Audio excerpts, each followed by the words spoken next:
let's start. So super excited to chat with you both today. This is awesome. Thanks for connecting. Thank you. Thank you too. It's nice to see you. Likewise.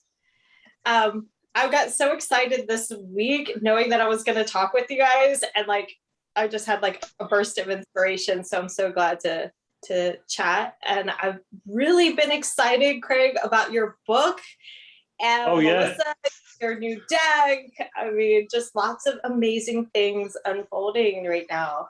Oh yeah, let's see. What do you got? This is Craig's one of his new deck cards. I got him actually before he did. I'm jealous. She's got my stuff, and I'm like, come on. I need to get them printed in my own country next time. But yeah, it's cool. That's why. It says Christ consciousness, I am is the way, the truth, and the life. So they're like these, I really like them because then you could go into his book and then read a little bit more if you want to, if we don't have time. I've designed them. I've designed the book, as Crystal knows and you know. It's a non-linear book, so you don't have to read it from cover to cover. The camera's there. I was looking there. Sorry. You don't have to read it from cover to cover. So with these cards, then you can allow synchronicity to guide you to the chapter that you really need. And that's the reasoning behind the card there. Each of the cards contains one or two chapters that are in the book. So yeah, I'm really excited about them. Yeah, I love the permission to not have to read a book cover to cover, because I literally sometimes pick up a book, open it, see where I go, and when you mentioned that, I was like, oh, why do we need that permission? I needed it, so thank you. Because the reasoning behind it is because I've read a lot of books, right? And I've read a book once with 14,000 pages, right? A Yogananda book, and I must have digested 1% of that knowledge. If you're just reading a book from cover to cover just to finish, you don't really absorb anything, So, just reading one chapter, putting it down, thinking about it, and actually practicing what it's saying, little bits at a time, will actually save you better in the long run. So that's the reasoning, behind that one. Nice. And you do a good job of breaking down the human experience, talking about mindset. And I know you both have been doing a lot on YouTube, which is awesome, and talking about mindset, getting out of your way and letting new things come through. So I'm really excited, Melissa, you have some spell work for us today. Whenever you want me to jump in and do that. But yeah, I mean, everyth's about intention, so I don't feel necessarily you can, if you're good at meditating and you can do it with meditating, do it with meditating. If you're good at just thinking it and it working, because sometimes that works too, but sometimes it takes especially when you're starting out, it takes a little bit more. People are human and like to touch things. So that's why I like to do spell work as well, So yeah. And which is kind of ironic because aren't you two going to Salem soon? Yes, we are going. Yes. Ooh, I'm jealous. I wish I was in the US. I'd go with you, honestly. That would be awesome. I'm jealous. I'm super excited. Yeah, we'll do a little something there too. We're in Salem, so hopefully it gives it a nice little vibe. We're gonna do a little YouTube about it, not against it, but against the against the murdering of women who are supposedly witches. I mean, I think that's a lot of man's world type of things. We're scared of this idea. Let's get rid of it. So I've been doing some research on that too. Beautiful. And I picked up a book today, earlier this week, and it talked about, I mentioned this earlier, you talk about mindset, we've talked about how, about witchcraft or just the stigma against it. And it was interesting when I looked at that book, it was talking about a woman who was chastised for being good at math. And it, when we've talked about abundance, we talk about mindset, it's how we get in our own way. But some of that mindset is superimposed. So I really appreciate when both of you start to talk about astrology and looking at other ways in which we can find new perspectives to get to gain clarity, whether it is, you know, spell work, looking at your natal chart, or whatever it is. So. Well, they're just permission slips, really, as Bashar likes to call them. You know, they're just a way of tricking your mind in order to get beyond it. You don't really need any of that. You know, once you know the art of just looking at things in a different way, that's it. It's just a change of perspective, really. Perspective and perception is power. So once you know that, if you know that you're looking at a situation or anything in a way that doesn't really serve you, then, you know, just master the art of taking a step back, recognizing that, and then redefining it, looking at it in a different way. Even if it's just a tiny little tweak of your perception, it can make a big difference, huge difference. Yeah, and that's really our universe, isn't it? If you think about it, because nobody is capable of perceiving this world or this universe through your eyes, but you.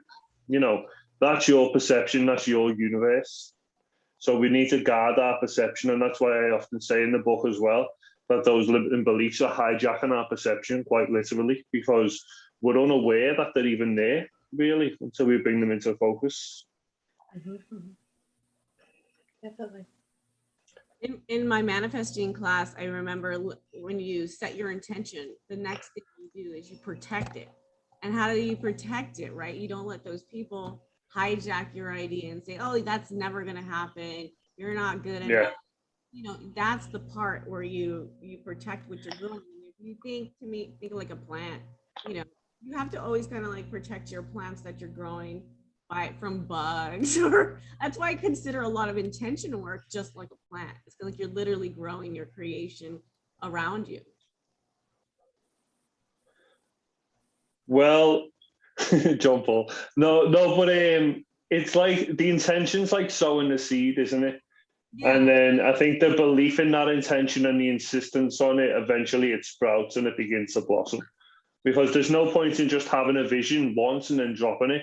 You've got to maintain that focus. You've got to maintain that vision. You've got to maintain that state of being. And that maintaining is sort of symbolically like watering the seeds, you know. Exactly. That's exactly what I mean. You said it so much better than I did. And I really like the idea that Carol Dweck talks about with her growth mindset of not yet. This idea, like when you talk about sowing a seed, it's like we don't see the plant sprouting when we plant that seed. We've set that intention. It takes time to nurture it. And just because we don't see the plant doesn't mean anything's not happening. And one thing Carol Dweck talks about is like, instead of like A to F, it's not yet. It's not here yet. We're still working towards it. We're still growing. There's still opportunity. We're still engaging in the process versus jumping to the end game. So that's huge to have that pause. Well, I mean, both are important though, because you have to jump to the end game to set the intention, paradoxically. You think about it, because if you want to manifest anything, you first of all have to imagine and feel what it feels like to already have that. So you do need the end game, but you also need to trust in the process and the way through which it actually arrives. So there's like a fine balance that you need. You know, you can't focus on how it's going to come to you. You've got to let that part go, but you've got to trust in the knowing that things happen in divine timing and that, you know, you'll be aligned. As long as you're aligned with your vision, then it will come. And it probably will come in a way you're just not expecting. You know, so expect the unexpected. Yeah, it's like people get lost up in the how. How is that going to come to me, instead of letting it go and letting the world do its thing. That's attachment. That's what attachment really is. You know, that's like focusing on the outcome of what you're doing. That's attachment. So if you can let that go, then you're halfway there. Yeah. Definitely. But anyway, it's what a week ago it was in autumn. Was it autumn equinox? Yeah. So what does autumn symbolize for you guys? Well, really, because I think each of the seasons hold a lot of symbolism, behind them. So what does fall represent for you guys? well, for me, I mean, I'm gonna go with both here because we forget that of our, our friends that we have on the other side of the world, which they're celebrating the spring. So I like to kind of bring it together. So not only, well, of course, I like spring because I'm a spring baby, and so is Crystal over here. But to me, it's about intent to bring something to fruition, or bringing abundance or prosperity, because um, that's a time of harvest for a lot of people. And then it's also the only time you can get pumpkins around here.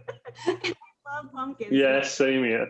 Yeah, so I'm gonna do a little pumpkin spell today, but it's the only time I can get it. So for me, it's a lot about setting even the thank yous for all the abundance that I've already been given. And I like to do one of these each year just to keep just being thankful. I think being thankful and being in gratitude, and realizing that, back in the day, a lot of this stuff started because, they didn't have, year-round growing abilities yet. And so this really was the time of harvest time, where they would actually be able to sell their fruits and have that. And then on the other side, spring, it's just like, you see the birds mating and you see things growing, and it's just I don't know, I got to witness birds recently and during the springtime.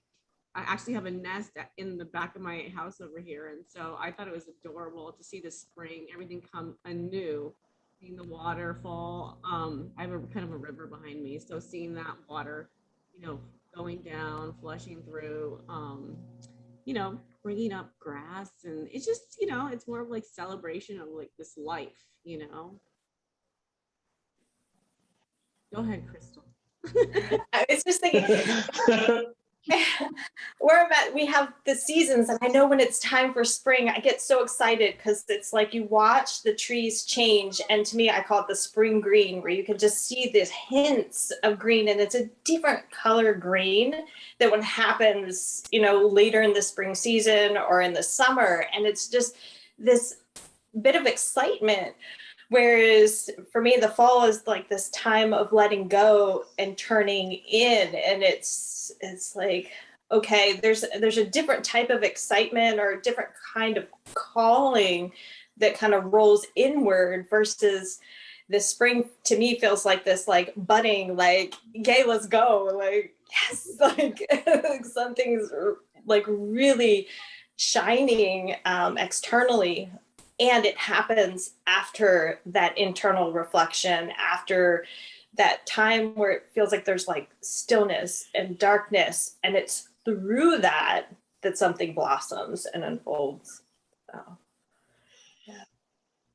Yeah, it really is honoring that darkness too. When we did our winter solstice one too, that one's also one of my favorite things to do, just because it is honoring the darkness. A lot of people don't like to honor that darkness. They don't like to go through those endings. They don't want that. They think they associate it with like some kind of evil, or death. And to me, it's not really about that at all. It's like when we learn actually in our lives, even though the lessons may be hard, don't we learn the most in that space? And it's like bringing it out to the other side. Exactly. Like for me, fall, and like you've got to also remember the sequencing through which the seasons, are structured. So after fall, you've got winter. So it's like winter for me represents the dark night of the soul in some ways. You're surrounded by darkness, like perpetual darkness, it seems, but you're not, because everything is transitory. But within that darkness, as you said, you can only see the light shine at its brightest, when it's in the darkest of places. So like, even though when you look up at the sky at the daytime, you can't see the stars, but they're still there. It's just that it's not dark. The stars are still there. You just can't see them because it's daytime. But when the sun falls below the horizon, there they are. And in the same way, when you know that all things are transitory, then yeah, and that you can actually unlearn any pattern that you've been conditioned with, then that's when growth and development actually occurs. And that's for me what fall represents, the unlearning process, the shedding of old layers to make space for the new. Of course, it comes to a what's the word? Comes to a point in winter where you hit, boom, there you go. And then the light starts to come back in again. But yeah, for me, like a tree, it sheds its leaves every fall, doesn't it? The leaves turn brown and they all fall off. Those leaves could be symbolized as like different thoughts and belief systems that simply don't work for us anymore, because we're constantly changing. Everyone's saying, oh yeah, I've found my true self, I've found my truth, but your true self might be a completely different person in 2 years. We're constantly in flux. Each year we go through that process of learning and unlearning and shedding and refining ourselves until we actually become who we really are. And yeah, that's what autumn and then winter represents for me. I keep looking at the camera. It's over there. Stop it. I've got my phone the wrong way. Hi. Sorry. Say hi, Laura. Yeah, no, for me, it definitely is shedding. And I think one of the things Crystal and I like to talk about a lot is just like honoring that moment, because like I think a lot of us are always thinking that we need to be a doer, we need to be proactive, we need to get things accomplished. And so when we're not in that mode, we might feel like something's wrong with us. And I think a lot of people do feel like something is wrong with us, especially if you're a fire sign or an Aries. Like, so what's happening with me? Something is wrong with me, And instead of feeling like that, we can just honor that moment and say, you know what, it's like when you're pregnant, not that I've been pregnant, but like when you're pregnant and you're giving birth, it's like there's that moment of like you're creating that thing and it's not out yet. It's like I think every creation is like having a baby to a degree, where you need that gestation, you need that growth, and you just have to honor that. Yeah, I can still hear you. Don't worry. I have got my headphones in. Yeah, I completely agree. Of course, you've got to. That's the whole trusting in the process part. Just knowing that all situations are transitory, and any pattern can be unlearned. And no matter what you go through, it has a beginning and an end. And yeah, I think that's the key. This too shall pass. That phrase has got me through many breakdowns in the past, like years ago when I used to go through them. Don't really go through them now, but yeah. Yeah, doesn't everything seem like a big deal, like when you're going through it, and then you look back and you're like, oh, that wasn't that bad actually.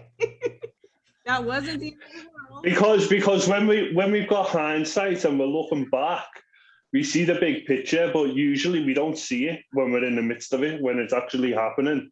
But you can actually get into a state where you do see the big picture while you're in it as well, and that is a heightened state of awareness, for sure. I have something to ask. I'm gonna put you guys on the spot, and I'll do mine too, so it's not like putting me on the spot. But oh God, go ahead. I know, right? It's good.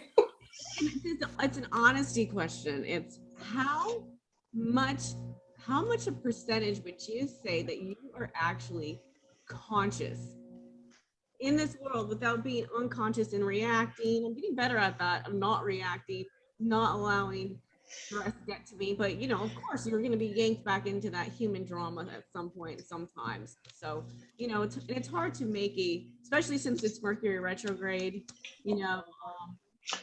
Well, I was born in Mercury retrograde, so you don't even. It's don't feel it. Me, I'd say, honestly, I used to be an angry person. I used to be a drug addict. I used to, I've got Mars square sun in my chart. That's a very fiery placement to have. But honestly, you ask anyone in my personal life, I rarely get angry. It takes a lot for me to lose my patience and temper now. I'm very conscious of other people's actions, and it doesn't mean things don't annoy me or anything. Of course, I'm just a human being. But I'm mostly in control of what I'm doing. I'd say probably around 85 to 90% of the time now. You know, that's the level I've reached. Even because I used to suffer with severe hypochondria, you know, and that is an awful state to be in, where you always believe you're about to die. Your heart rate is beating all the time. You've got palpitations, you're sweating for no reason. Like literally for years I suffered with that, but it was that actually woke me up, because I had to face all of those tumultuous emotions head on. I had nowhere to run, nowhere to hide. Even the doctors and the therapists, they diagnosed me with diazepam. I had just one tried it, and it made me feel worse. My body just didn't like it, you know, so I couldn't even go on medication for it or anything. I went to like 4 therapy sessions, and the therapist said, you know what, you should be doing what I'm doing. You're fine. Don't worry. Like that. And that was it. It's just a full fuck it. And yeah, I've just learned how to deal with emotion, deal with being triggered, deal with, you know, trusting in that, and learning how to become more conscious and aware of why I'm being triggered in each moment. And of course, I've still work to do, you know, but I'm very happy with where I am right now. Yeah, no, I think I used to witness you going through that when I met you. Yeah. So I know what he's talking about. I was like, oh, Craig's dying again. No, but that, you know, on a serious note, though, I know a lot of people who suffer with that. And I'm telling you, I would not wish that upon anybody. It is the worst thing to go through. And a lot of people don't heal it. They don't heal because they're just thrown on medication instead of actually doing the inner work of discovering the beliefs that are at the root of their triggers. And that's what changed it for me. Meditation, mindfulness when I am triggered. So I'm feeling into them emotional states and I'm not running away from my fears. And then, of course, simply just being conscious. And that really has healed me so much. And that's what, even though, I don't have a therapist degree, I haven't done, I don't have a major in psychology or anything like that. But a lot of people who are actually therapists or counselors or whatever, they haven't even been through the shit that I've been through. How could they possibly know how to heal you when they haven't been through it themselves? I'm not saying this from an egotistical level. This is just a fact. I'm a living, walking example that you can heal yourself without medication. Like just by becoming more consciously aware of what's going on inside you. And that's why I've wrote my book, to help other people do the same. It's that simple. Yeah. I'm not saying therapists don't have a place in this world. Don't get me wrong. Of course, they help a lot of people. But there's just so many people addicted to pills right now. Yeah, I agree. And it's sad. It's sad, to be honest. It's really sad. Well, what would you say? What is the best kind of advice you would give someone? Because I find out this a lot because I do counsel people, and I find one thing that comes up again and again and again with most people is how, if they don't have time, what can be like some first steps that they can take, and besides just saying, hey, you make time for yourself when they feel like they can't and they're just like busy minded, and that's kind of what gives them the whole entire circle and the anxiety and everything that they get. And how do you teach them to just step out of that? Because I find that place to be the hardest part to kind of guide someone out of. It's actually really simple. All they have to do, first of all, when people say I can't make time for myself, that's bullshit. That's just telling me that they don't want to change, that they're too comfortable in their patterns. That may sound harsh, and I'm sorry if that's offended people who are watching, but if they truly desire change, they will make time for themselves and they will do all they can to reform themselves. Now, about, jumping off that carousel of the mind that is constantly spinning and saying all this random shit, first of all, you've got to be aware of what's going on inside you. So what I suggest people is to just sit with their eyes closed, even just for 5 or 10 minutes, and to just watch the thoughts. Just watch them. Don't react to the thoughts. Don't try and fight them back. Don't resist them. Just watch the mind. Watch those thoughts that are constantly on repeat in your mind. Just keep watching them.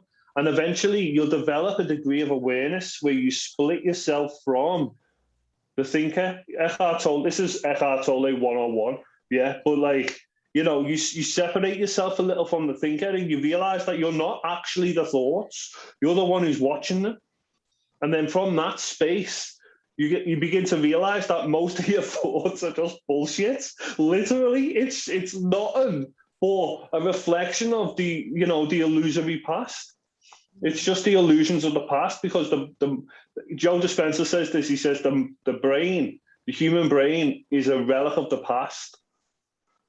Everything you've experienced up until now is stored within your brain. Okay, and you know, if you can learn how to step outside of that a little, you begin to focus on the future instead. And that's what my work is all about: teaching people how to, you know, instead of being defined by the past, focus on the future instead. Focus on who you want to be instead of fighting who you don't want to be.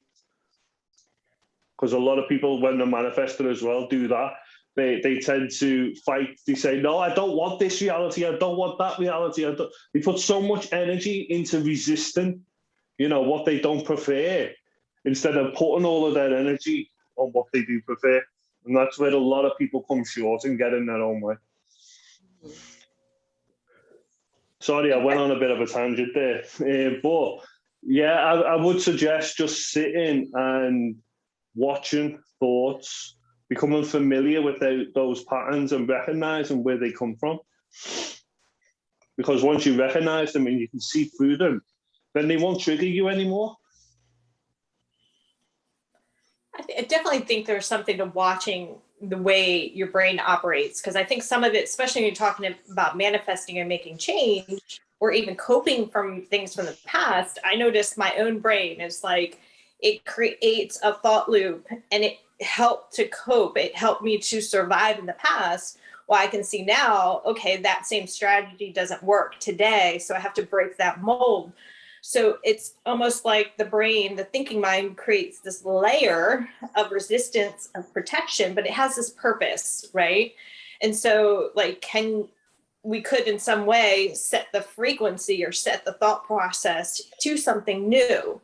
And so for me, like sitting still and just feeling it out isn't quite as easy as I'd like it to be. Something like mantra is a little bit more easy for me to redirect the thoughts, because it is not comfortable having experienced trauma. And like when there's like emotion, I'm like, ooh, what is this? This is messy. Whether it's a good emotion or not, I'm like, ooh, what is this? I have feelings.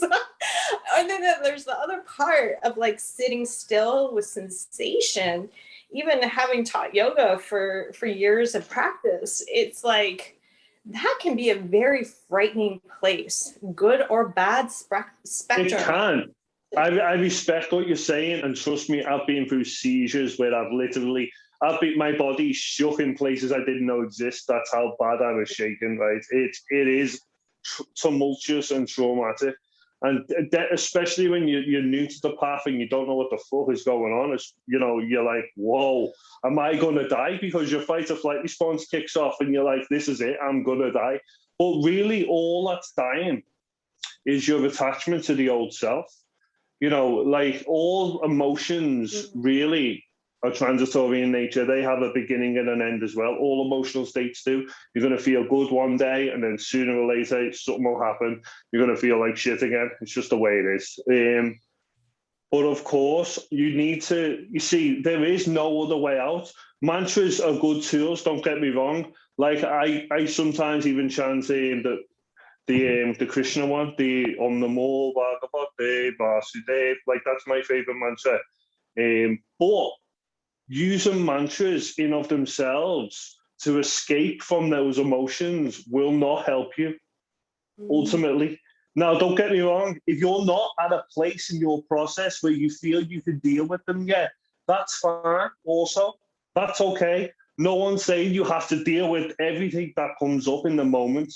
You don't if you don't feel ready to. And I say this in the back of my book as well. People have to go at the rate that they're comfortable. You know, people have to honor where they are. Opening the can of worms is just jumping in straight away. Yes, that's where people just have meltdowns and everything. You know, I learned the hard way. So, yeah, you do have to honor your process. And yes, if there are times that you feel like you just don't want to face it and you just want to, you know, sing a mantra or do something else to take your mind and shift your state of being, then do that. That's okay.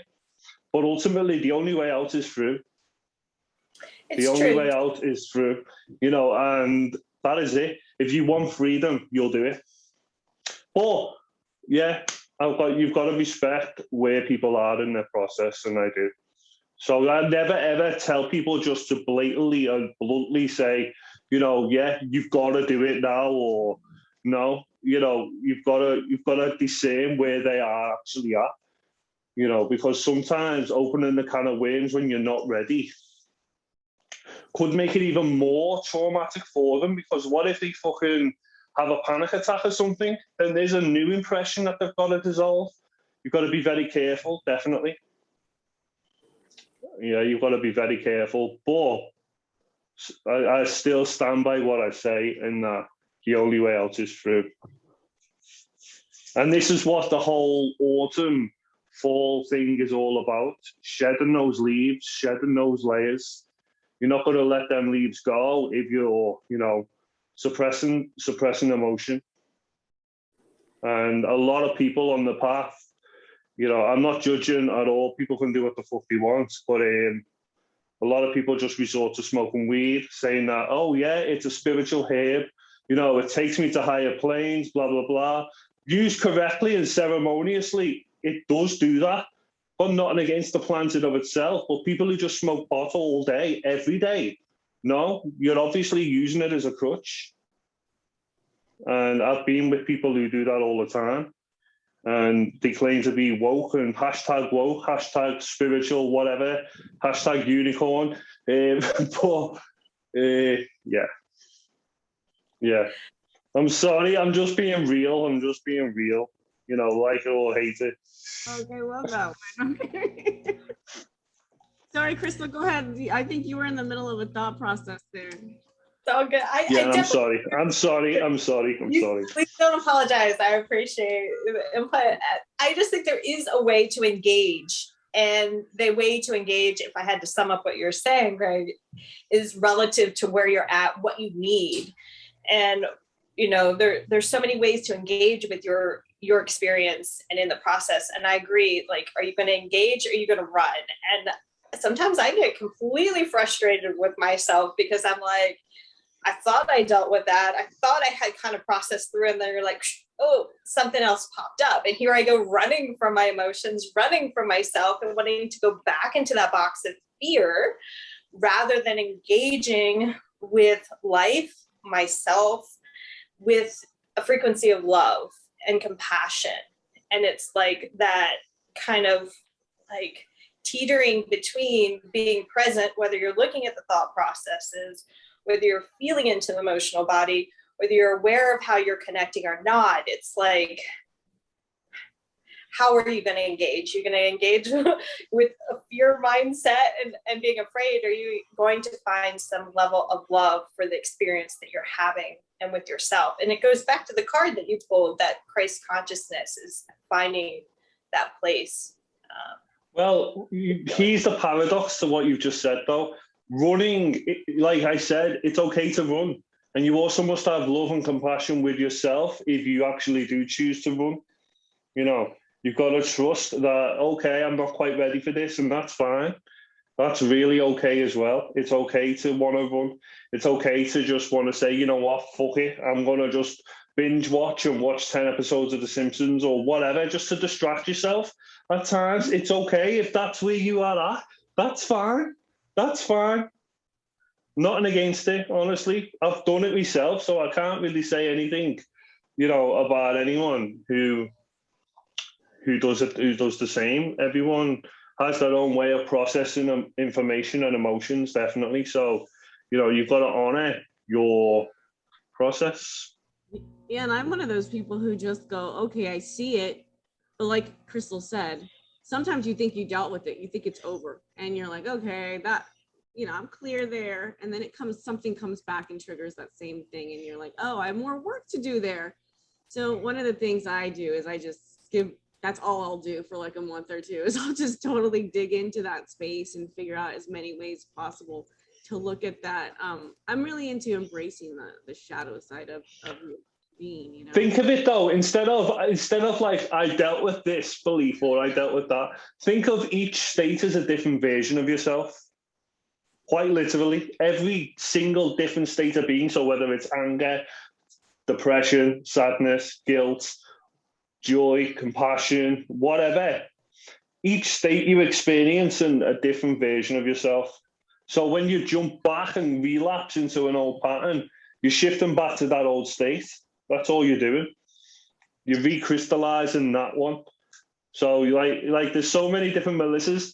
Happy Melissa, sad Melissa, you know, there's so many, and you could choose whatever character you want, any version of herself in this moment. You have that choice, and the freedom to choose is key. That's what self-awareness brings, the freedom to choose what version you actually want to be, because when you actually realize you have that freedom, then you don't need anything good to happen in order to feel aligned, to feel present, to feel joy. And you know, happiness, true happiness, is independent of what happens to you.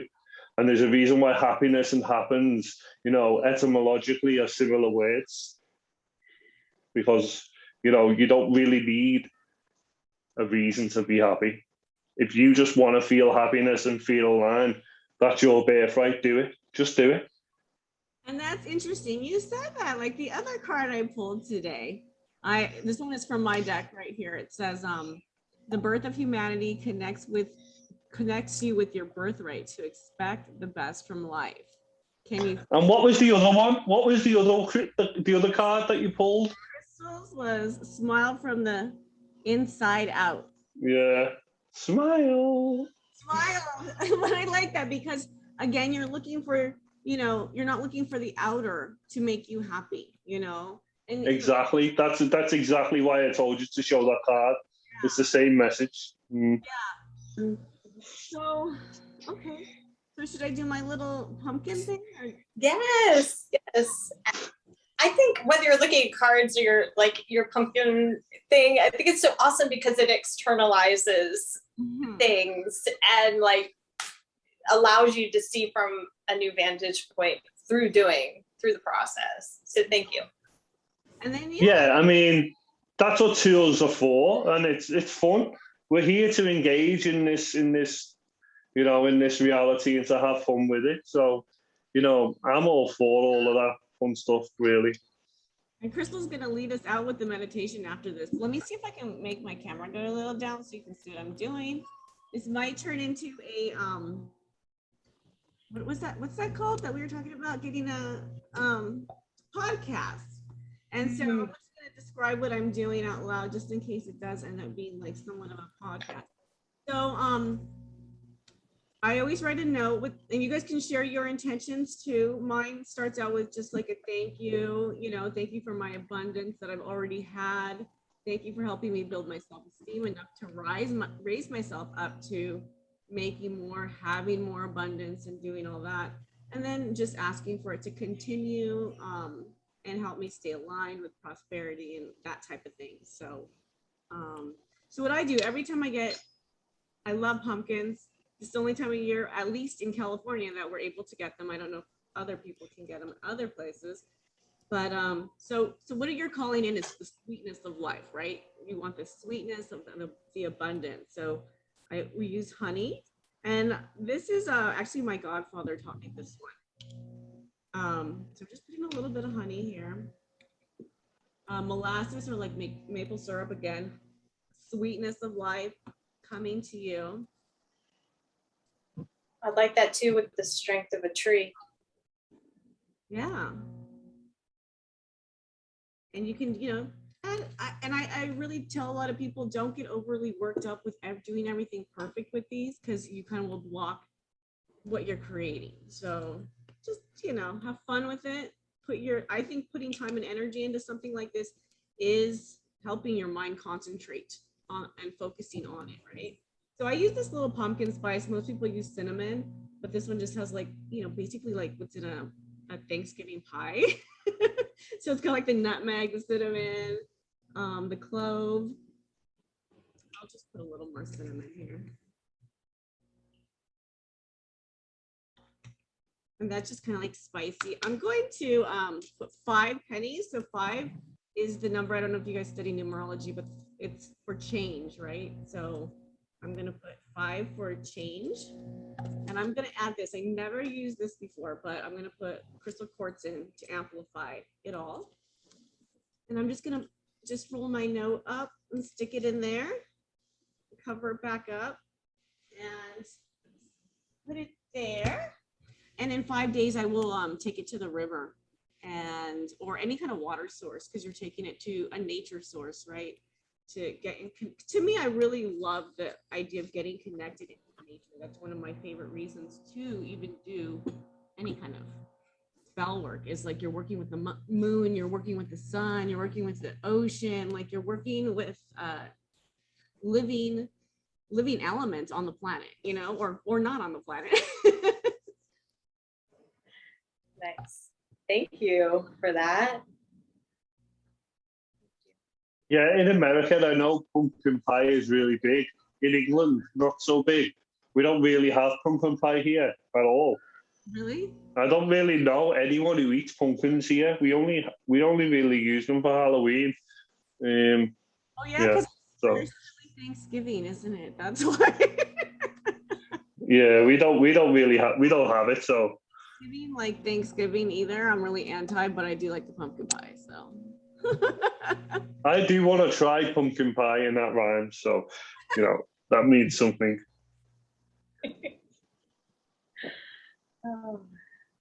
Anything else that's coming up? Laura, do you have any questions? Did you want to add anything? Have any questions to add? No, can you hear me? I can hear you. Oh, wow, Okay. I didn't even know she was there. Hi, I'm Laura. Hi. Nice to Welcome. meet you. I just bought your book on Amazon, by the way. Oh, thank you so much. Appreciate that. I'm excited. No, I really enjoyed this. I feel the same about a lot of this stuff, and like I'm kind of new to all this, and yeah, it's pretty incredible. Just kind of going through the darker. Oh, God. I'm sorry, there's like 4 dogs here at the moment, and you just heard them all. Okay. Well, do you want to lead us off with a meditation, Crystal? Definitely. And just take what I say lightly. So if you want to sit up, if you want to lay down, feel free. Engage in what I have to offer, or go on your own journey is fine too. I'd invite you to I'm not mirroring you, take your left hand to your heart, right hand to your lower plexus as it feels right for you. And just taking a kind breath into your heart, into your physical being, and out. And simply notice what's coming up for you through sensation, thought, sparks of inspiration, new levels of awareness. And allow yourself to kind of rise above anything that might be toiling.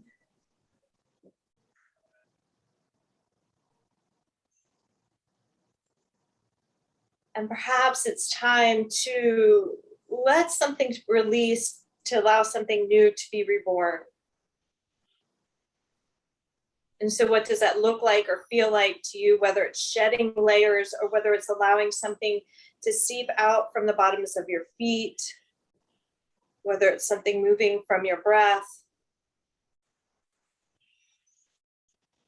whether it is packing something up and shipping it off. What does it look like and feel like? Can you allow your imagination to engage in the process of making room for you to grow?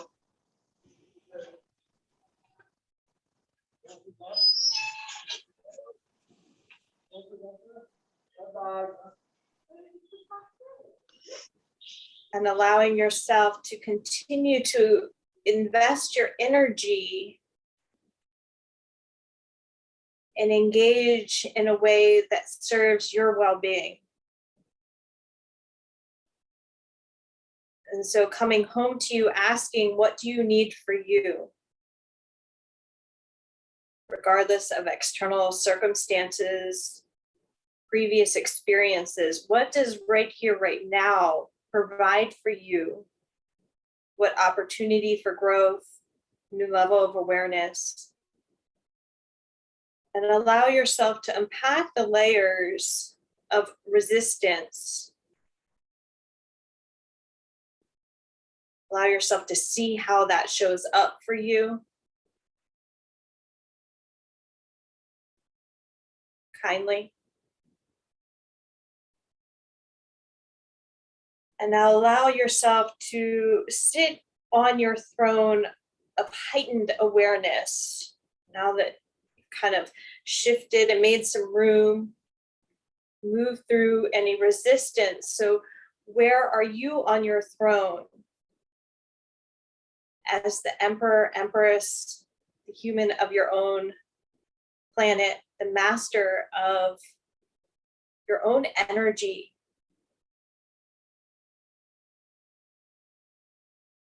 And when you feel into your energy field with clarity and pure intent, what will you grow? What will you harvest? What will you draw in? What will you cultivate for you?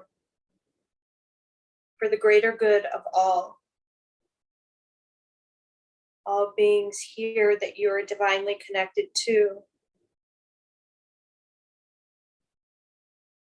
Resisting the temptation to please, rather know that your efforts and intention and energy cycle into a greater purpose, a divine purpose in divine time.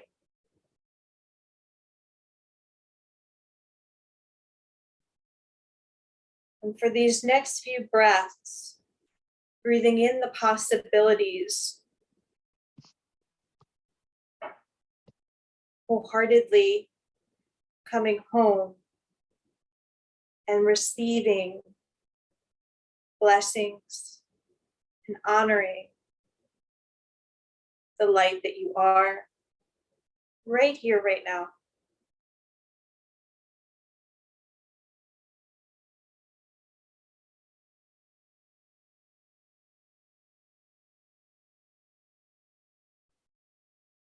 Being open to receive additional guidance and clarity in the days ahead. And if you were to dial in to your purpose, dial in your frequency, your intention, the seeds that you are planting or harvesting, can you allow your mind to dial in and connect? It's like resetting your internal navigation to what is appropriate for you growing forward from this day forth.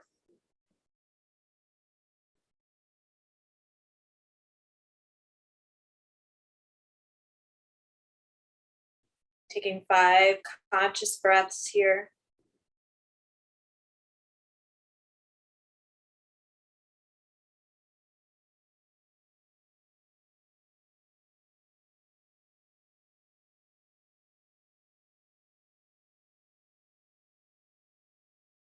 And kindly coming back to your body in space, your mind in the moment,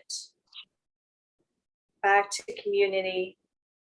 Imagining you have your pumpkin in hand, your sweetness of life within, cultivating change, opening to awareness, and connecting on all levels wholeheartedly. If it feels right, tuck your chin to your chest, bow your thinking mind to your heart. Let your eyes open part way if they were closed, and open as you are ready. Thank you so much for sharing some breath, some time, inspiration, and knowledge today. Thank you.